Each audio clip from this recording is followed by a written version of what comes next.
अस्सलामुअलैकुम second class. बिस्मिल्लाहिर्रहमानिर्रहीम। जैसा कि आप जानते हैं कल हम सबक नंबर 5 पढ़ चुके हैं जो कि बरसात है। बरसात में आपको बता चुकी हूँ कि ऐसा मौसम है जिसमें पूरा महीना बारिशें होती हैं। कल हम इसकी तशरीह कर चुके हैं, आज हम इसकी एक्सरसाइज देखते हैं,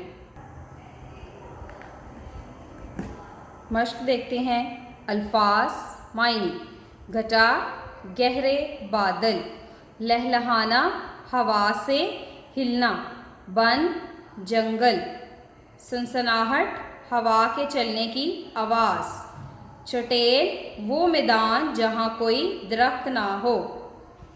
ये नीचे देखें, इसी पेज का पार्ट है। मिसाल के मुताबिक अल्फाज के गिर्द दायरा लगाएं और इन अल्फाज की मदद से मिसरे मुकम्मल करें।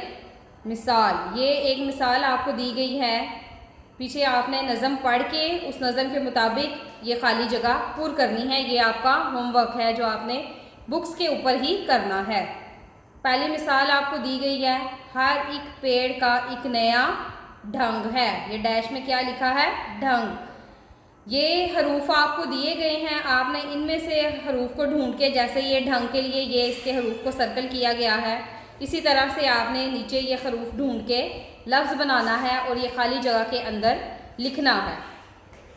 सेकंड वाला देखिए, घटा के जो आने की डैश हुई, घटा के जो आने की आहट हुई, तो ये अलिफ मद्दा हे टे आहट, इस तरह से आपने इसको सर्कल करना है और सेकंड वाली खाली जगह के अंदर इसको लिखना है।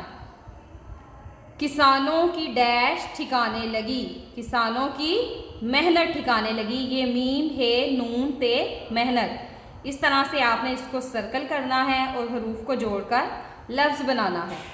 वहाँ आज है डैश का बन खड़ा, वहाँ आज है घास का बन खड़ा। ये आपको नज़र आ रहा है, घा, हे, अलिफ और सीन, घास। इस तरह से आपने इसको सर्कल करना है और इसके अंदर लिखना है। हज़ारों फुदकने लगे डैश, हज़ारों फुदकने लगे जानवर, ये जीम, अलिफ, नून, वाव और रे आपको नज़र आ रहा है। इसी तरह आपने इसको सर्कल करना है और आखिरी वाली खाली जगह के अंदर लिखना है और आपने अपनी बुक्स पे ये काम मुकम्मल करना है। ये आपका छुट्टियों के बाद चेक किया जाएगा। मुझे उम्मीद है कि आपको अच्छी तरह से समझ आ गई होगी। अल्लाह हाफिज़।